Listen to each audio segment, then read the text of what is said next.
इस वीडियो में मैं आपको जो बातें बताने वाला हूँ वो आपको धर्म, पाखंड और अंधविश्वासों से दूर हटाकर विज्ञानवादी, तर्कवादी सोच दे सकती है। तो इसलिए इस वीडियो को पूरा ध्यान से जरूर सुनिएगा। आपने देखा होगा कि कै, खे, गे, गे, डे, डे, चे, चे, जे, डे, टे, टे, टे, डे, डे, टे, टे, टे, टे, ये जितने भी अक्षर हैं, ये जितने भी ये लेटर्स हैं, ये जितने भी अक्षर आप स्क्रीन पर देख रहे हैं, ये सब इंसान ने बनाए हैं।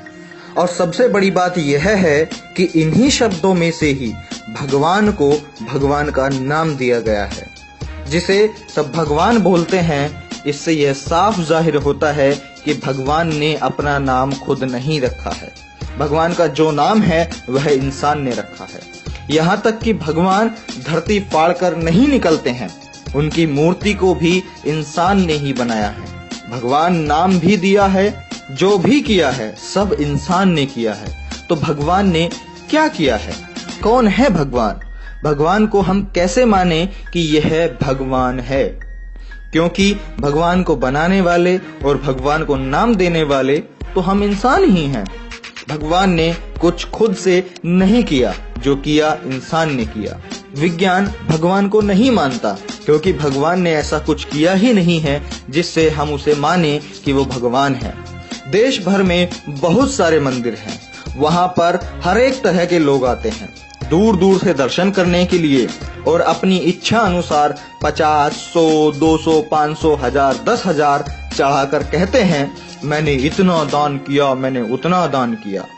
लेकिन एक बात आप सोच करके देखिए, क्या भगवान के नाम पर चढ़ाई गई रकम भगवान की जेब में जाती है?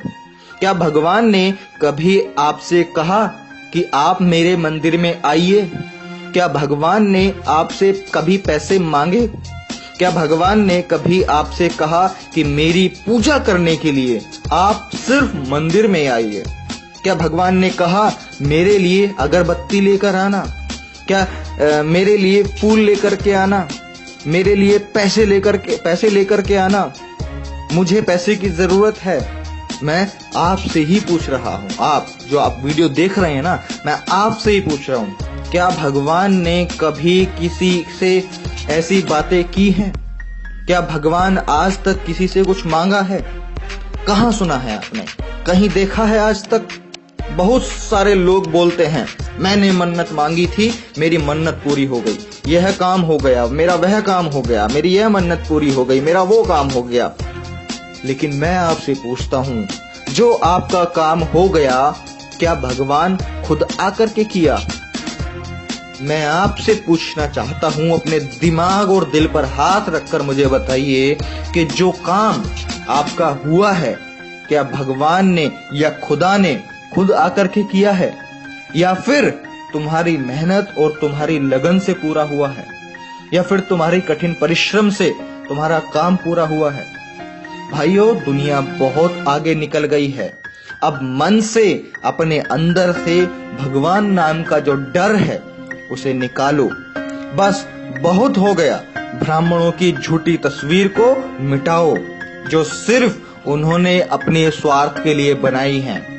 इस बात को पॉइंट आउट कीजिए, जो सिर्फ उन्होंने अपने निजी स्वार्थ के लिए बनाई है। मैं आप सभी लोगों से कहना चाहता हूँ, मेरे सभी साथियों से कहना चाहता हूँ कि अंधविश्वास भगाओ, अपने आप को बचाओ। देवताओं ने सिर्फ राक्षसों को ही हराया है, मुगलों और अंग्रेजों को क्यों नहीं हराया, जो कि हमारे इंसानी जिंदगी के लिए बहुत बड़े अभिशाप थे। महिषासुर को मारकर दुर्गा देवी कहलाई, और बलात्कारियों को मारने वाली फूलन देवी डाकू क्यों कहलाई? पहले तो धड़ाधड़ अवतार जन्म लेते थे, शिक्षा का युग आते ही अवतारों की नसबंदी क्यों हो गई? कोई पैदा क्यों नहीं हो रहा है? नया भगवान या कोई नई शक्ति जन्म क्यों नहीं ले रही है? इस बात को आप समझिए कि आस्था ही अंधविश्वास की जननी है। आस्था मूत्र आपको पिला रही है और नारियल का शुद्ध पानी फिकवा रही है। भारत दुनिया का इकलौता देश है जहां मिट्टी की मूर्ति को देवी कहकर कपड़ा पहनाया जाता है और जिंदा औरत को नंगा करके घुमाया जाता है। अफसोस इन बातों का नहीं कि धर्म का धंधा हो रहा है, बल्कि अफसोस तो इस बात का है कि दोस्तों आज की डेट में पढ़ा लिखा भी अंधा हो रहा है। पिताजी का तो पता नहीं और माताजी की जय जय, वारे अंधभक्तों। 9 दिन मिट्टी की मूर्ति के लिए भूखे नंगे रह लेंगे, लेकिन जिस माँ ने 9 माह पेट में पाला उसके लिए भी कभी 9 दिन भूखे रह के दिखाओ। मानसिक गुलाम क्या होते हैं इस बात को समझिए।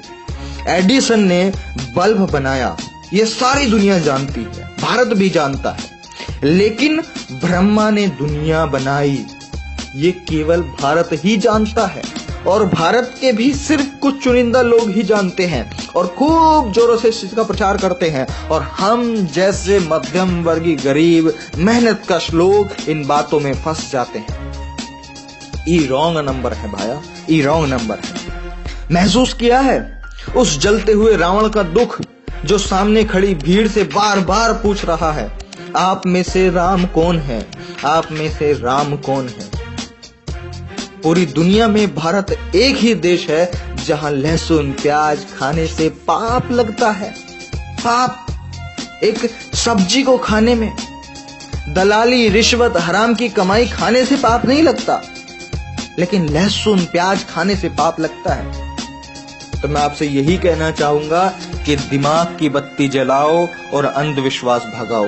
इस देश में अंधविश्वास और पाखंड और ये धर्मवाद इतना ज्यादा है, यही एक कारण है कि चाइना जैसे विकसित देश हमें कभी भी आंख दिखाकर चले जाते हैं। अगर हमारा देश भी टेक्नोलॉजी में साइंस की तरफ आगे बढ़ रहा होता, नॉलेज एजुकेशन पे आगे बढ़ रहा होता, फैक्ट्स एंड ट्रुथ के बेस पर आगे बढ़ रहा होता, तो शायद आज हमारा इंडिया भी डेवलप्ड होता।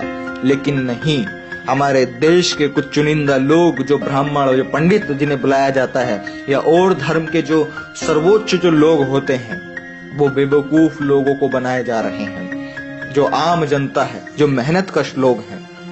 तो मैं बस लास्ट में इतनी बात कहूंगा कि अपने दिमाग की बत्ती जलाओ, सोच विचार करो और अंधविश्वास और पाखंड इस देश से मिटाओ, ताकि ये देश अंधविश्वास पाखंडवाद मुक्त भारत बन सके और ये देश विकासशील देश बन सके और या विकसित देश बन सके। तो मैं प्रशांत बोध अपनी इन्हीं बातों के साथ इस वीडियो का खत्म करता हूं। अगर इस वीडियो की बातें आपको समझ में आई हों और आपको सही लगी हों, तो इस वीडियो को अपने हर व्हाट्सएप ग्रुप में हर एक कांटेक्ट के साथ में जरूर शेयर कीजिएगा, ताकि उनके दिमाग की भी बत्ती जल सके और वो भी पाखंडवाद अंधविश्वास से मुक्त हो सकें। तो ठीक है साथियों, मैं प्रशांत बोध मिलता हूं आपसे अगली वीडियो में किसी और जबरदस्त टॉपिक के साथ में। तब तक आप इस वीडियो को शेयर करते रहिए। धन्यवाद। ये कुछ जरूरी वीडियो है, इनको देखने के लिए डिस्क्रिप्शन में लिंक पर क्लिक करके भी आप देख सकते हैं। लेकिन अगर आप इस वीडियो को फेसबुक पे देख रहे हैं तो यूट्यूब पे सर्च कीजिए प्रशांत बोध और चैनल पे क्लिक करके आप इन वीडियोस को देख सकते हैं। चाइना ने आपको आपकी औकात में दिखाई है। हमने कौन सा साला चाइना को कुछ ले दे थोड़ी रखा है कि हमको उसी का चलाना है। मैं ये कह रहा हूँ कि रेंट बाहर आ जाएगी इंडिया वालों की। मंदिर वही बनेगा, मस्जिद वही बनेगा, हमारा धर्म सर्वप्रथम है, ये देश हिंदू राष्ट्र बनेगा। 100-200 चुटिया वाले ब्राह्मण होंगे जो हराम की बैठ के खाएंगे। ये मंदिर मस्जिद और भगवान ये सिर्फ एक धंधा है, एक व्यापार है। अगर मंदिरों में या भगवानों के नाम पर लोगों के बीच में आस्था होती, श्रद्धा होती, तो यहाँ पर फायदे और नुकसान वाली बात ही नहीं आती। लेकिन जो ये खबरें, जो न्यूज आप देख रहे हैं कि इस मंदिर को हुआ 400 करोड़ का नुकसान, इस मंदिर को हुआ इतने करोड़ों का नुकसान, तो इस बात से आपको समझना ही पड़ेगा। मानने ना मानने की बात नहीं कर रहा हूं मैं, आपको मानना पड़ेगा, समझना पड़ेगा कि मंदिर और ये भगवान ये सिर्फ एक व्यापार है जो कुछ चंद लोगों ने इसको चलाया हुआ है अपने निजी फायदे के लिए। या फिर इस तरह के किसी भी बच्चे को धर्म या फिर किसी ब्राह्मण या पुजारी के पास में लेके जाएं या भगवान के पास में लेके जाएं, तो वो भगवान क्या इस बच्चे को ठीक बना सकता